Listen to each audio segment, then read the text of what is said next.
မနေ့ကလောက်ထားတဲ့ကြက်စတောင်းမာလာကကောင်းလုံးလို့တဲ့ဒီနေ့တောင်းဆိုချက်များရထပ်လုပ်မယ်ပေါ့နော်အဲ့လေဒီနေ့မှာတော့ကြက်စတောင်းအပြင်ဝက်ခောက်ပေါ့နော်အဲ့နှစ်ခုကိုရောပြီးတော့ကြက်စတောင်းဝက်ခောက်မာလာလုံးမှာဖြစ်ပါတယ်လုံနေလေးရတယ်ရိုးရိုးရှင်းရှင်းနဲ့လွယ်ကူတယ်ပေါ့နော်ဖူးကရင်စုံဒီဝက်ခောက်နဲ့ကြက်စတောင်းဒီကိုပြုတ်ထားလိုက်တယ်ပေါ့နော်ပြီးလို့ရှိရင်တော့ဒီမာလာရဲ့အမှုတ်ကိုထည့်ပဲပေါ့နော်ဒီမာလာအမှုတ်ကလေးတော်တော်လေးဆက်တယ်ပေါ့နော်သူ့ထဲမှာတစ်ခါရကွာနှမ်းနေပါတယ်တော့ပါပြီးသားပေါ့နော်ပြီးလို့ရှိရင်ဒီမာလာနှစ်ထည့်မယ်ပေါ့နော်မာလာနှစ်ထည့်ပြီးတော့ခရုစီလေးကိုဖြူမယ်ပေါ့နော်ခရုစီလေးလည်းပါမယ်ပြီးတဲ့ခါကျတော့ဒီပေါ့နော်ပဲငတ်မြတ်ရဲ့အကြီးပေါ့နော်အဲ့ဒါလေးလည်းထည့်မှာဖြစ်ပါတယ်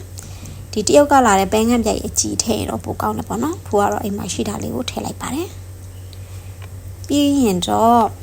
ဘိုက်မနာအောင်လို့ဒီငရုတ်တီးနဲ့ဒီစက်သွန်ဖြူလေးကိုလည်းလှော်ပြီးတော့တေချာထောင်းပြီးတော့ထည့်မှာပေါ့နော်ပြီးလို့ရှိရင်တော့ဖူကမနေ့ကတော့ဒီစက်တောင်မှုတ်မထည့်လိုက်ဘူးပေါ့နော်ဒီနေ့မှကျတော့အရသာလေးနည်းနည်းလေးလေးလေးပပင်လေးဖြစ်အောင်စက်တောင်မှုတ်လေးကိုအနည်းငယ်လေးထည့်မှာပေါ့နော်ပြီးလို့ရှိရင်တော့သမအောင်မှုတ်ပြီးတော့ဘူးထဲမှာတေချာပလတ်စတစ်နဲ့တေချာထည့်ပြီးတော့ရေခဲတက်တာမှာတညလောက်တိတ်ထားမယ်ပေါ့နော်ပြီးတဲ့ခါမှာတော့မနေ့ကမှစားမှာဖြစ်ပါတယ်ယူရှင်းလွယ်ကူတဲ့ချက်ချက်တောက်ဝခောက်မာလာလေးဖြစ်ပါတယ်စားကြပါအောင်ရှင်ကျေးဇူးပေးပါကျေးဇူးပါ